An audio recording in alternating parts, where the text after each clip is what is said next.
आज का टॉपिक है हाइपोटोनिया पीडियाट्रिक्स में the floppy infant baby with reduced muscle tone presenting with a rag doll मरी हुई गुड़िया type feel when lifted. Most common paediatric neurology का वाइवा का क्वेश्चन है। इसका कॉजेस क्या क्या हो सकता है, या तो सेंट्रल कॉज हो सकता है या फिर पेरिफेरल कॉज हो सकता है। तो सेंट्रल कॉजेस मोस्ट कॉमन होता है और इसमें यूजुअली प्योर फीडिंग डिस्मॉर्फिज्म होता है।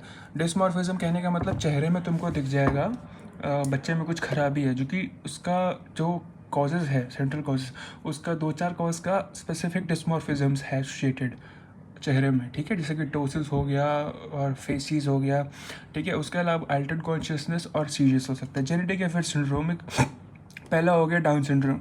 इसमें हाइपोटोनिया एट बर्थ होता है, बच्चा जन्म ही, आपने पता है डाउन सिंड्रोम में ज़्यादा क्रोमोसोम्स होता है, राइट। फिर होता है प्रैडर विली सिंड्रोम, इसमें सिवियर नियोनेटल हाइपोटोनिया होता है, पुअर सक होता है। तो टंग में तुम देख सकते हो सकिंग नहीं कर पा रहा बच्चा, तो उसका टंग देखोगे ना तो उसमें डिफरेंस दिखेगा तुमको।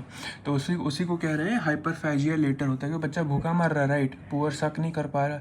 फिर होता है एंजलमैन सिंड्रोम और रेड सिंड्रोम। फिर होता है ब्रेन मालफॉर्मेशन, जैसे कि होलोरोप्रोसेंसेफली, माइक्रोसेफली, सेरेबेलर हाइपोप्लेसिया और लिसेंसेफली। फिर होता है मेटाबॉलिक या फिर इनबॉर्न एरर, जैसे कि हाइपोग्लाइसीमिया, बायोकेमिस्ट्री में लोग पढ़े हैं।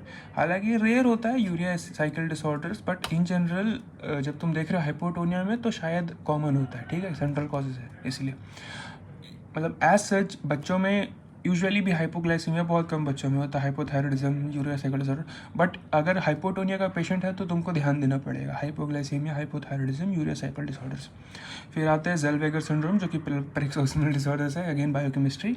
और हाँ, फिर लास्ट आता है पेरीनेटल इंसल्ट, जिसमें कि HIE होता है। HIE का मतलब होता है हाइपोक्सिक इस्कीमिक एंसेफेलोपैथी और इंट्रावेंट्रिकुलर हेमरेज। अब आते हैं पेरिफेरल कॉजेज। तो सेंट्रल कॉजेज और पेरिफेरल कॉजेज में अंतर कैसे करोगे? सेंट्रल कॉजेज में हाइपोटोनिया हो रहा था दोनों में, बट सेंट्रल कॉजेज में प्रॉपर फेसिस दिख रहे थे, राइट, जैसे कि डिस्मॉर्फिज्म और पुअर फीडिंग, जो कि अपन पढ़े प्रायडर विली सिंड्रोम में, ठीक है। फिर रेड सिंड्रोम, एंजलमैन सिंड्रोम, और पुअर पेरिनेटल इंसल्ट, जैसे कि HIE यानी कि हाइपोक्सिक इस्कीमिक एंसेफेलोपैथी।